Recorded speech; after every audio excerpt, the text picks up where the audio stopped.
Redes adversárias generativas, estudo introdutório. Esse estudo foi realizado por mim, Isaac Lopes Silva, aluno do curso de Engenharia da Computação da Universidade Federal de Ouro Preto. Tive como orientadora professora doutora Sara Negreiros de Carvalho Leite e o coordenador, mestre Guilherme Betorazzi Vargas. Esse trabalho foi realizado para o Encontro de Saberes 2023. Introdução. Redes generativas adversárias são algoritmos de inteligência artificial desenhados para solucionar o desafio da modelagem generativa. Segundo Goodfellow, o objetivo da modelagem generativa é estudar um conjunto de exemplos de treinamento e aprender a distribuição de probabilidade que os gerou. A imagem que vocês estão vendo é uma amostra gerada por uma GAN de uma pessoa que não existe após treinamento com fotos de celebridades. Objetivos: gerar modelos de redes generativas e avaliar o desempenho. Isso foi trabalhado em dois contextos. O primeiro, um problema clássico, que é de gerar dígitos manuscritos de 0 a 9 utilizando a base de dados MNIST. O objetivo é gerar imagens sintéticas dos dígitos que sejam tão reais quanto imagens manuscritas. O segundo problema foi tratado um problema real da engenharia biomédica.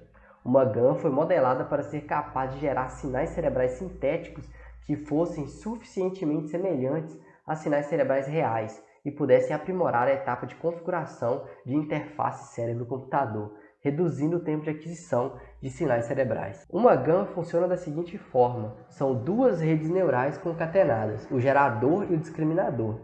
O papel do gerador é receber um ruído aleatório, um vetor de ruído aleatório, e transformar em um dado semelhante àquele à base de treinamentos, enquanto que o discriminador recebe esses dados do gerador e da base de treinamentos e discrimina entre real e fake. Essas redes aprendem de forma adversária, ou seja, o gerador tenta enganar o discriminador.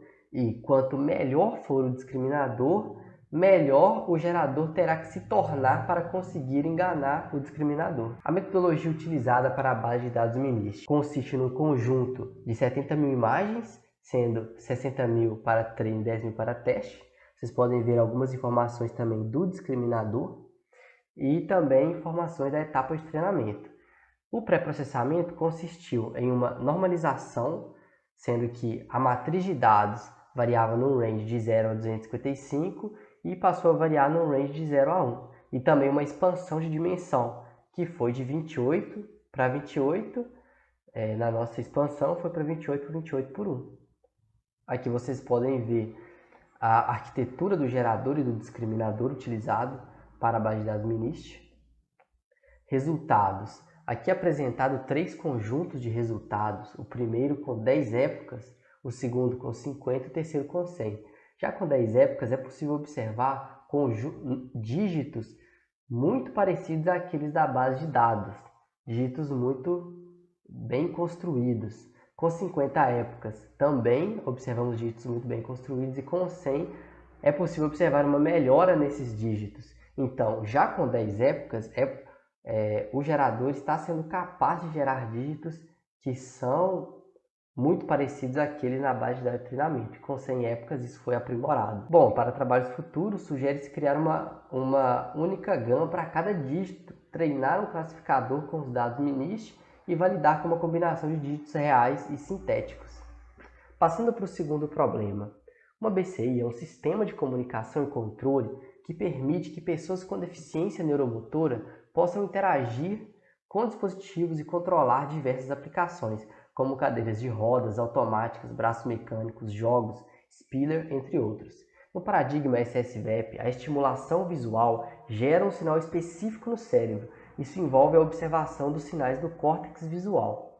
Dentre as etapas que compõem uma BCI, temos a aquisição do sinal. Este sinal passa por um amplificador, passa por um conversor analógico digital, passa pela etapa de processamento do sinal, que vai para a interface de controle, que manda um sinal de controle para a aplicação, que por sua vez devolve o feedback para o sujeito. Bom, nós utilizamos o sujeito 21 de uma base de dados pública e foram coletados sinais EEG de 9 canais desse sujeito. Foram utilizados 6 ensaios de 5 segundos cada, considerando 4 estímulos visuais, 8, 10, 12 e 15 Hz. Foi realizada uma janela de 1 segundo gerando 30 sinais de EEG para cada frequência. Os sinais cerebrais foram filtrados pelo filtro de referência média comum e as características foram a magnitude FFT nas frequências de estímulo. Foi utilizado um classificador baseado no método dos mínimos quadrados como a divisão de treinamento teste de 20/80. Foram realizadas 150 épocas de treinamento, uma taxa de aprendizado 10-4. O discriminador foi treinado numa proporção de 10:1 para cada época e a GAN operou no espaço das características. Aqui vocês podem ver a arquitetura do gerador e do discriminador para o problema dos sinais cerebrais.